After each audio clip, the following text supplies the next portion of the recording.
Pending బకాయిలు ఇవ్వట్లేదంటూ కూడా retail ఉద్యోగులు రోడ్డెక్కుతున్నటువంటి పరిస్థితులు కనిపిస్తా ఉన్నాయి. మాట్లాడే ప్రయత్నం చేద్దాం. మనతో పాటు మరికొంతమంది ఉద్యోగ సంఘ నేతలు ఉన్నారు. సరే ఎట్లా చూస్తారు? ప్రభుత్వం నిర్లక్ష్యం అనుకోవచ్చా ఇదంతా కూడా? ముందుగా మీడియా మిత్రులకు నమస్కారం. ప్రభుత్వం నిర్లక్ష్యం అంటే ఒక రకంగా నిర్లక్ష్యమే. ఎందుకంటే 18 నెలలు గడిచిన తర్వాత వాళ్ళు మాకు మొదలు పెడుతున్నారు. ఏందంటే మా బకాయిలు ఇవ్వడానికి 700 కోట్లు అనేది రిలీజ్ చేశారు. అదైతే టోటల్‌గా నిర్లక్ష్యం అన్నట్టే కదా! స్టార్టింగ్ నుంచే మాకు రిటైర్మెంట్ అయిన నెల నుంచే మాకు ఒక 300 కోట్లు కేటాయించేది ఉంటే ఈ పరిస్థితి ఉండకపోతుండే. 18 నెలలు గడిచిన తర్వాత ప్రభుత్వం అనేది ఈ బకాయిలు ఇవ్వడం అనేది స్టార్ట్ చేసింది. దాంతోని బకాయిలు పేరుకొని పోయినాయి. బకాయిలు పేరుకొని పోయిన తర్వాత అబ్బో! మేము ఇన్ని వేల కోట్లు ఇవ్వలేమనేది వారు చెప్తున్నారు. ఇది ఎంతవరకు సమంజసం? మరి వారు కూడా అర్థం చేసుకోవాలి. రిటైర్మెంట్ అయిన తర్వాత మా జీతాలు తక్కువైపోతాయి. మా ఈఎంఐస్ ఉంటాయి. ఆరోగ్యాలు బాగుండవు. మా వృద్ధ తల్లిదండ్రులు ఉంటారు. వారి ఆరోగ్యాలు బాగుండవు. పిల్లల పెళ్ళిళ్ళు ఉంటాయి. ఇల్లు కట్టుకోవాలని ఆశలతోని ఉంటాం. ఇలాంటి ఎన్నో సమస్యలు ఉంటాయి. ఈరోజు డబ్బుతోనే ముడిపడి ఉంది. డబ్బే ప్రపంచంలాగా పరిస్థితులు ఉన్నాయి కాబట్టి పెరిగిన ధరలను తట్టుకోలేక ఈఎంఐలు కట్టలేక ఎన్నో అవస్థల పాలవుతున్నారు. మరి దాదాపు 80 మంది చనిపోయినారు. ప్రభుత్వం అర్థం చేసుకోవాలని అనుకుంటున్నాము. మరి గౌరవ ఉప ముఖ్యమంత్రి గారు మొన్న అసెంబ్లీలో ప్రకటించారు. ఇప్పుడు 1000 కోట్లు పెండింగ్ బిల్లులో కేటాయిస్తున్నాం అంటున్నారు. పెండింగ్ బిల్లులు అంటే మాకు అర్థం కావడం లేదు. ఎవరికి? పెన్షనరీ వాళ్ళకు పెండింగ్ బిల్లులా? కాంట్రాక్ట్ వాళ్ళ పెండింగ్ బిల్లులా?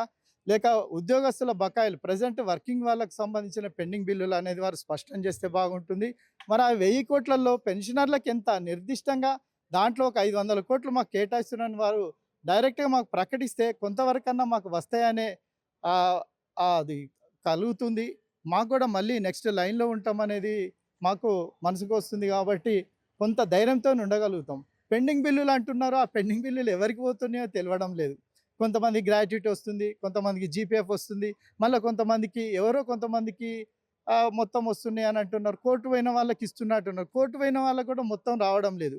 కొన్ని పేమెంట్ చేస్తున్నారు. ఎన్‌కాష్‌మెంటో లేకపోతే ఏదో సగం సగం గ్రాట్యుటీ గాని కొంత పేమెంట్ చేస్తున్నారు. మళ్ళీ ఆపేస్తున్నారు. ఇప్పుడు మన గౌరవ హైకోర్టు హైకోర్టు న్యాయమూర్తి ఉత్తర్వుల ప్రకారం అయితే 9వ తారీఖు నాడు వరకు మరి చెల్లిస్తామని గౌరవ ఫైనాన్స్ సెక్రటరీ గారు చెప్పారు. ఈ 9వ తారీఖు వరకు వెయిట్ చేసి మళ్ళీ మా కార్యాచరణ ఏందనేది, కార్యాచరణ అంటే మేమేమి వృద్ధులము, దాదాపు నిరసన కార్యక్రమాలు ఏ విధంగా చేపట్టాలనేది కార్యాచరణ ఉంటుందని మీడియా ద్వారా తెలియజేస్తున్నాం. సార్ ఏం అప్పీల్ చేస్తారు ప్రభుత్వానికి? ప్రభుత్వాన్ని నేను అప్పీల్ చేస్తా ఉన్నాను. 2024 మార్చి నుండి నేటి వరకు రిటైర్ అయినటువంటి 25,000 పైసలకు ఉద్యోగ ఉపాధ్యాయులు ఇవాళ 61 సంవత్సరాల నుండి 62, 63 సంవత్సరాల వయసులో అనేక ఇబ్బందులు పడుతూ రోడ్డు మీద తిరగాల్సిన పరిస్థితి వస్తూ ఉంది.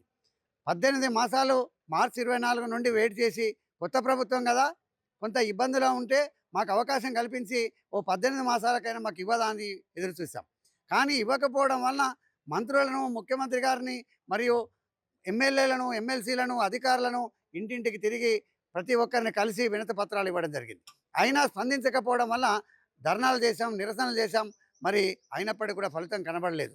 మరి 206 సంఘాలు ఏకమై జేఏసీని పెట్టుకొని ప్రయత్నం చేసినప్పటికి కూడా ఒక 500 కోట్లు, ఒక 250 కోట్లు, ఒక 700 కోట్లు ఇవాళ అసెంబ్లీలో, నిండు అసెంబ్లీలో 1000 కోట్లు ఇస్తామని చెప్తా ఉన్నారు. మరి అందులో ఎవరికి పోతున్నాయి, ఎవరికి రావట్లేదు అనేది కొంత అగమ్యత గోచరంగా ఉంది. నిజంగా మేము రిటైర్డ్ ఉద్యోగులుగా మేమేం చెప్తా ఉన్నామంటే మేము దాచుకున్న డబ్బులే మాకు ఇవ్వమంటున్నాం. మేమేం కొంతమ్మ కోరికలు కోరట్లేదు. మా సంక్షేమం ఏం చేయమనట్లేదు. ఆనాడు అధికారులు, ఆనాటి ప్రభుత్వం నిర్ణయించిన నిబంధనల మేరకు 6.25 జీపీఎఫ్లో దాచుకున్నాం. జీపీఎఫ్లో దాచుకుంటే ఒక ప్రైవేట్ సిట్లో వేసుకుంటే ఇబ్బంది ఉంటుందని, ప్రభుత్వంలో దాచుకుంటే బాగుంటుందని అంతకు మించి కూడా దాచుకున్నాము. మా పిల్లల పెళ్ళిళ్ళ కొరకు, మా పిల్లల చదువుల కొరకు, మా వృద్ధాప్యంలో అవసరాల కొరకు, మా ఇంటి ఖర్చుల కొరకు, నిర్మాణం కోసం దాచుకుంటే ఆ డబ్బులు ఇవ్వకపోను అనేక సంక్షేమ పథకాలు ప్రజలకు ఇస్తూ ఉన్నారు. ఇవ్వండి, ఇబ్బందులో ఉన్న వాళ్ళకి ఆదుకోండి. కానీ అనవసరమైన పథకాలు ఇచ్చుకుంటూ మా డబ్బులను జీపీఎఫ్లో దాచుకుంటే మా డబ్బులు కూడా ఇతర వాటికి ఉపయోగించుకొని మా అవసరానికి ఇవ్వకుండా చేయడం అనేది సరి అయింది కాదని ఇవాళ ధరలు పెరుగుతూ ఉన్నాయి. ఇటు డిఏలు ఇవ్వరు, అటు పిఆర్సీ ఇవ్వరు. సరే పర్వాలేదు, మాయం దాచుకున్న డబ్బులు మాకు ఇవ్వమంటే మా డబ్బులు కూడా ఇవ్వరు. దానివలన మా 25,000 పైసలకు రిటైర్ అయితే అందులో 250 మంది మరణించడం, ఒక 1000 మందికి పైగా అనారోగ్య పాలై మానసికంగా ఇబ్బంది పడుతూ ప్రైవేటు ఆసుపత్రుల్లో చికిత్స పొందుతూ ఉన్నారు. మరి ఇలాంటి దుస్థితికి కారణం ఎవరని ఒకసారి ఆలోచించాలి. ఈ ప్రభుత్వాన్ని నేను కోరుతా ఉన్నా, అయ్యా ప్రభుత్వ పెద్దలారా, మీరు మాకు తెలంగాణ వస్తే ఈ తెలంగాణ ఉద్యోగులకు ఉపాధ్యాయులకు ఏ విధమైన ఇబ్బంది ఉండదో, మా నిధులు మాకుంటాయని, మా ఉద్యోగాలు మాకుంటాయని పోరాటం చేసి ప్రాణానికి తెగించి ఉద్యోగాలను పణంగా పెట్టి పోరాడి తెచ్చుకున్న ప్రభుత్వం మాకు అండగా ఉంటుందని అనుకుంటే, మరి ప్రభుత్వానికి ప్రజలకు ఒక సమన్వయకర్తగా ఉద్యోగులుగా పనిచేస్తాం. మీ పథకాలను ప్రజల్లోకి తీసుకెళ్ళాం, మీకు మంచి పేరు తీసుకొచ్చి చేశాం. మరి ఇన్ని చేస్తే మాకు ఇచ్చిందేంది? మేము రిటైర్ అయినాడు ఒక శాలువా కప్పి ఒక కారులో చెక్కిచ్చి మమ్మల్ని ఇంటికి సాగనంపుతానన్న ప్రభుత్వాలు ఇవాళ కనుమరుగయ్యాయి. మరి ఇవాళ ఉన్న ప్రభుత్వం ఏమో మనకు ఏమి ఇవ్వకుండా ఇంటికి పంపుతూ ఉంటే కుటుంబ సభ్యులు కూడా ఇబ్బంది పడతా ఉన్నారు. దయచేసి నేను కోరుతా ఉన్నా, మాకు ఇవ్వాల్సింది ఒక 10,000 కోట్ల రూపాయలు ఇస్తే ప్రతి ఉద్యోగికి బకాయిలు చెల్లించబడతాయి. మీరు అంటున్నారు డబ్బులు లేవు డబ్బులు లేవని. నిజంగా డబ్బులు లేకపోతే ఇవాళ మూసి ప్రక్షాళనకు 1,50,000 కోట్లు మరి ఎట్లా ఉన్నాయని బడ్జెట్ కేటాయిస్తూ ఉన్నారు. మరి ఎట్లా ఇండ్లే లేనటువంటి ఫ్యూచర్ సిటీకి ఎట్లా రోడ్డు వేయడానికి 1,00,000 కోట్లు కేటాయిస్తూ ఉన్నారు. మరి ఎట్లా అనేక పథకాలకు అవసరం ఉన్నా లేకున్నా కూడా కేటాయిస్తూ ఉన్నారు.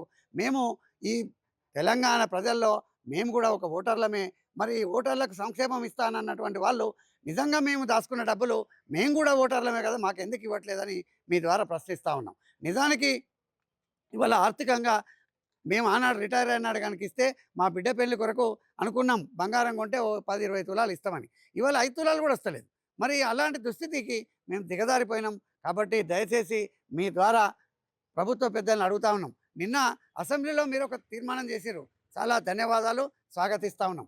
ఏ ఉద్యోగులైతే తన తల్లిదండ్రులను సంక్షేమానికి తల్లిదండ్రులకు సంరక్షణ చేయరో వాళ్ళకు 15% కట్ చేస్తామన్నారు పెన్షన్లో కూడా. చాలా మంచిది, స్వాగతిస్తున్నాం.